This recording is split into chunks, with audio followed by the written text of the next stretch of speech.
नमस्कार। स्वागत है आपका सुनो कहानी में। आज हम शुरू करने जा रहे हैं हिंदी साहित्य का सबसे पहला उपन्यास, जिसका नाम है देवरानी जेठानी की कहानी। इसके लेखक हैं पंडित गौरीदत्त शर्मा और इसे आवाज दी है मृत्युंजय मिश्रा ने। भाग 1। मेरठ में सर्वसुख नाम का एक अग्रवाल बनिया था। मंडी में आड़त की दुकान थी। आसपास के गांव के लोग सौदा लाते और इसकी दुकान पर बेच जाते। पैसा रुपया तोलाई का इसके हाथ भी लग जाता और कभी भाव चढ़ा देखता तो 1000 का नाच पात लेकर दुकान में डाल देता और फायदा देख उसे बेच डालता। ब्याज बट्टे और गिरवी पाते की भी उसे बहुतेरी आमदनी थी। हाट हवेली, धन दौलत, दूध पूत, परमेश्वर का दिया उसके पास सब कुछ था और ये सब इसने अपने ही पुरुषार्थ से किया था। माँ बाप तो पिछले हैजा में 5 वर्ष का छोड़कर मर गए थे। चाचा ने पाला था। थोड़े ही दिन हुए होंगे जब तो कुकड़ियां बेचा करता था, चना चबैना करता, खांचा सिर पर ले गलियों में फिरा करता था। लेकिन फिर इसने परचून की दुकान कर ली। मुंशी टिकट नारायण और हर सहाय काबिल शहर के अमीरों की इसके यहाँ उपाचत उठने लगी। इसमें परमेश्वर ने ऐसी की सुनी कि आड़त की दुकान हो गई। जहां तहां से माल आने लगा। बड़ी ही इज्जत बढ़ गई। लोग 50,000 रुपए का भरम करने लगे।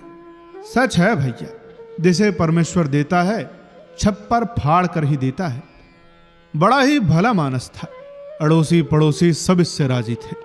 पुण्यदान में बहुत तो नहीं, परंतु छठे छमाहे कुछ न कुछ करता रहता था। बड़ी अवस्था में आप ही अपना विवाह किया था। पहली 2 लड़कियां हुई। बड़ी का नाम पार्वती और छोटी का प्यार का नाम सुखदेई रखा। फिर ईश्वर ने उपरातली 2 लड़के दिए।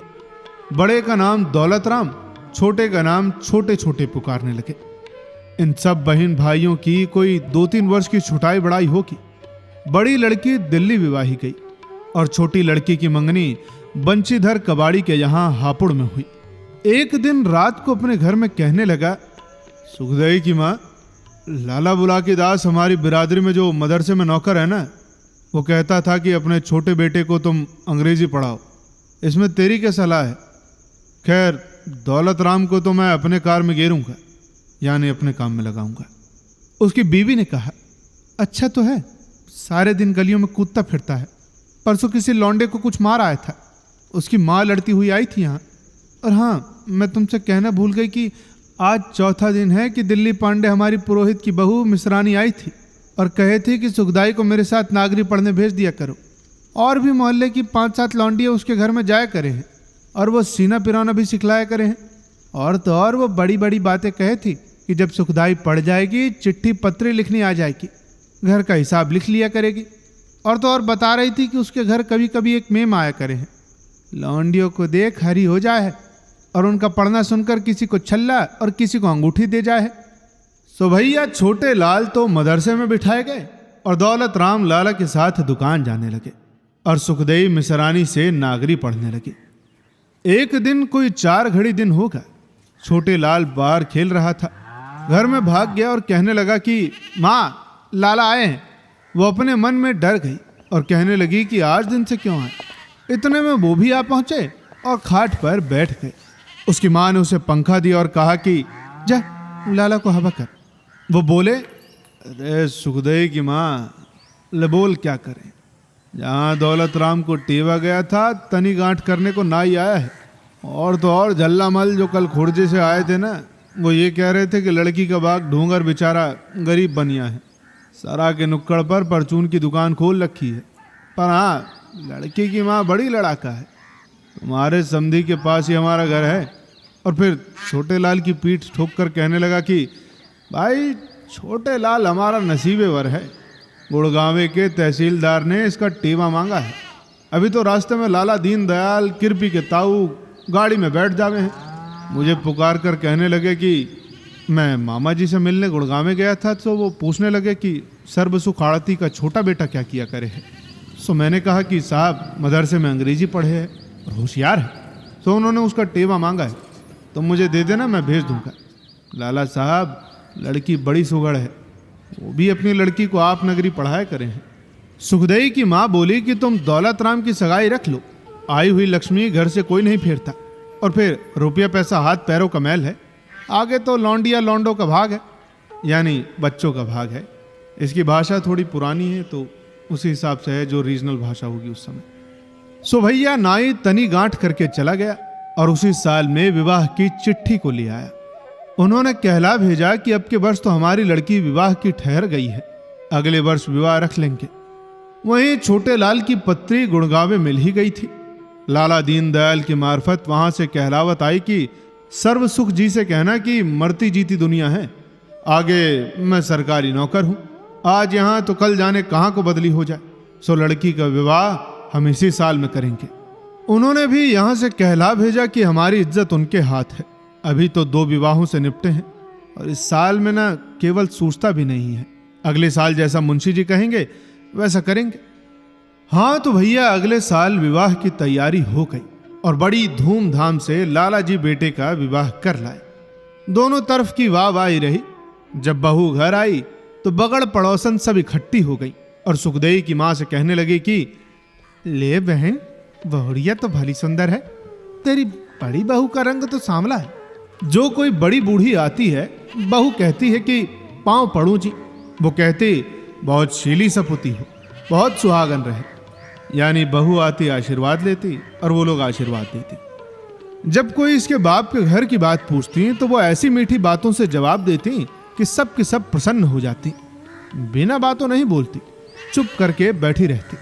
वो जब अवसर पाती तो अपनी पोथी ले बैठती। मोहल्ले और बिरादरी की बेयर बनियों में धूम पड़ गई कि फलाने की बहू बड़ी चतुर है।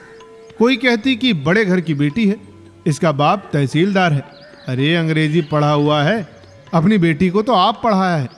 कोई कहती कि जी इसके साथ जो नायन है ना, वो कहे थी कि इस पर सीने पिरोने भी आवे है और भली अच्छी फुलकारी भी काढ़े है। सुखदेई का अभी गौना नहीं हुआ था, वो बाप के ही घर थे। ननद भावजों का बड़ा प्यार हो गया, दोनों पढ़ी पढ़ी मिल गईं।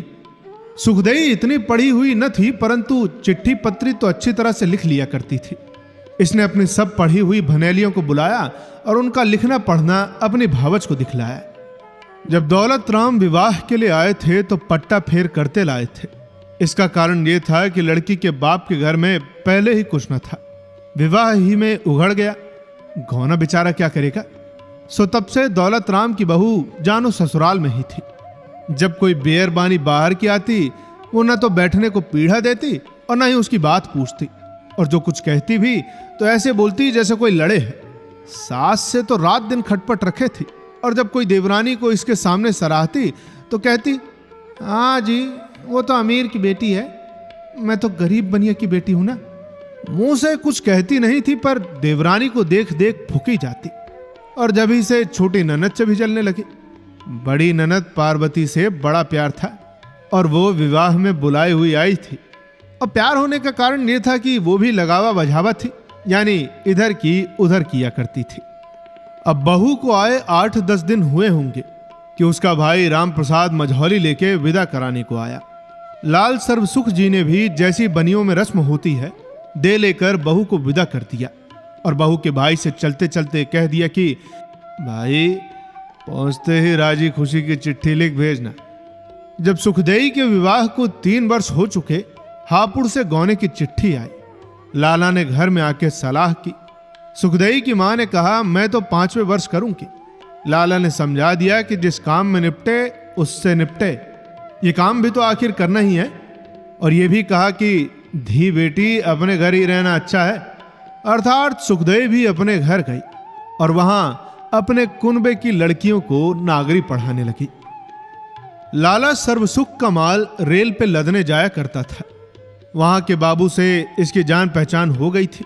एक दिन कहने लगा कि बाबूजी हमारा छोटा लड़का मदरसे में अंग्रेजी पढ़ने जाया करे है, वो कहे था जो तुम कहो तो तुम्हारे पास काम सीखने आ जाया करे। बाबू ने कहा कि कल तुम उसे हमारे पास दफ्तर में भेजना। छोटे लाल अगले दिन वहां गए, बाबू को अपना लिखना पढ़ना दिखलाया, उसकी पसंद आया। इससे उन्होंने कहा कि तुम रोज रोज आया करो। वो जाने लगा। थोड़े दिन पीछे उसी दफ्तर में 15 रुपए महीने का नौकर भी हो गया।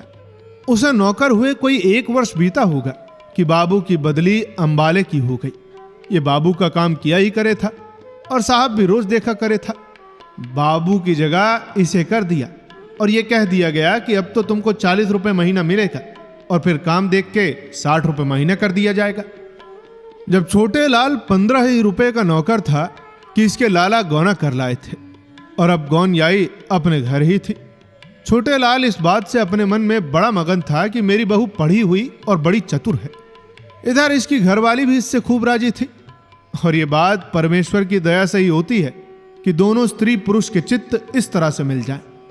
ये कुछ अचंभे की बात भी नहीं है। दिल तो वहां नहीं मिलता जहां मर्द पढ़ा हो और स्त्री बेपढ़ी। जब ये दोनों मिलते तो एक दूसरे को देख बड़े प्रसन्न होते। इधर वो उसके मन की बात पूछती और अपनी कहती, इधर उसको इस बात का बड़ा ही ध्यान रहता कि कोई बात ऐसी न हो जाए कि जिससे इसका मन दुखे।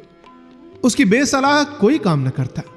उसके लिए एक नागरिक का अखबार लिया, रात को उर्दू और अंग्रेजी अखबारों की खबरें उसे सुनाता और जब आप थक जाता तो उससे कहता कि लो अब तुम हमें अपने अखबार की खबरें सुनाओ। इस बात से इसको बड़ा ही आनंद होता। उनका घर तो ऐसा ही था जैसे और बनिया का हुआ करता है, पर इसने अपना चौबारा सोने और उठने बैठने को सजा रखा था। चादर लग रही थी, कलाई की जगह नीला रंग फिरवा रखा था, बोरियों के फर्श पर दरी बिछा रखी थी, तस्वीर और फानूस भी लगा रखे थे। 2 कुर्सी बड़ी और 2 कुर्सी छोटी, जिनको आराम कुर्सी कहते हैं, एक तरफ पड़ी हुई थी। किताबों की एक अलमारी मेज के पास लगी हुई थी। 2 पलंगों पर रेशम की डोरियों से चीही चादर खींची हुई थी। कुल मिलाकर अपना सादा कमरा अच्छा बना रखा था। अब जो कोई भी बाहर की लुगाई आती तो छोटे लाल की बहू अपना चौबारा दिखाने ले जाती। एक दिन वो अपनी जेठानी से बोली कि आओ जी, आप भी आओ, लेकिन उसने कहा कि मैं नहीं आती। और लुगाइयों ने भी कहा कि निगोड़ी, अपने देवर का चौबारा तो देख लेना। खैर जैसे तैसे शर्मा शर्मी उठी और चली गई और चौबारे को देख के अक धक रह गई। उसकी अटारी में तो 2 पुरानी धुरानी खाट पड़ी हुई थी, पिंडौल का पोता और गोबर का चौका भी न था। एक कोने में उपलों का ढेर, दूसरे में कुछ चीथड़े और एक तरफ नाच के मटके लग रहे थे। अब इसका कारण यह था कि बेचारा दौलत राम तो निरा बनिया ही था, पढ़ा लिखा कुछ था ही नहीं। आगे उसकी बहू भी गांव की बेटी थी और फिर उसने देखा ही क्या था। छोटे लाल की बहू किसी सुथराई और सफाई और कहां। आटा पीसना और गोबर पाथना इसको खूब आवे था। वो आए दिन भर लड़ा लो, यानी वही दिन भर करा लो। छोटे लाल की बहू भी सारे दिन कुछ न कुछ करती रहे थी। सवेरे उठते ही बुहारी देती, चौका बासन करके दूध बिलोती, फिर नहा धो के 2 घड़ी भगवान का नाम लेती, रोटी चढ़ाती। जब लाला छोटे लाल रोटी खा के दफ्तर चले जाते, थोड़ी देर पीछे दौलत राम और उसका बाप दुकान से रोटी खाने को आते। जब वो खा लेते और सास जेठानी भी खा चुकती, तब सबसे पीछे आप रोटी खाती। और वहीं जिस दिन दौलत राम की बहू रोटी करती, दाल में पानी बहुत डाल देती और कभी न्यून ज्यादा कर देती, कभी तो डालना भूल जाती। गांव कैसी मोटी मोटी रोटियां करती, किसी को बहुत सेक देती और कोई कच्ची रह जाती। इसीलिए बेचारी देवरानी को दोनों वक्त चूल्हा फूंकना पड़े था। रात को पूरी परांठा और तरकारी कर लिए करे थी। दोपहर को रोटी खाने से पीछे 1-1.5 घंटा आराम करती, फिर सीना पिरोना, मोजे बुनना, फुलकारी काढ़ना, टोपियों पे कला बत्तू की बेल लगाना आदि आदि में जिस काम को जी चाहता ले बैठती। इस समय मोहल्ले और बिरादरी की लड़कियां 2 घड़ी को इसके पास आ बैठा करे थी। किसी को मोजे बुनना बतलाती और किसी को लिखना पढ़ना सिखलाती और आप भी अपना काम किए जाती। जब कभी इस काम से मन उछटता तो अपनी पोथी में से सहेलियों और बहनेलियों को कहानियां सुना सुनाकर कभी कभी रुलाती और कभी हंसाती। और जब कभी ज्ञान चर्चा छेड़ देती तो भगवत गीता के श्लोक पढ़ पढ़कर ऐसे सुंदर अर्थ करती कि सुनकर सब मोहित और चकित हो जाती।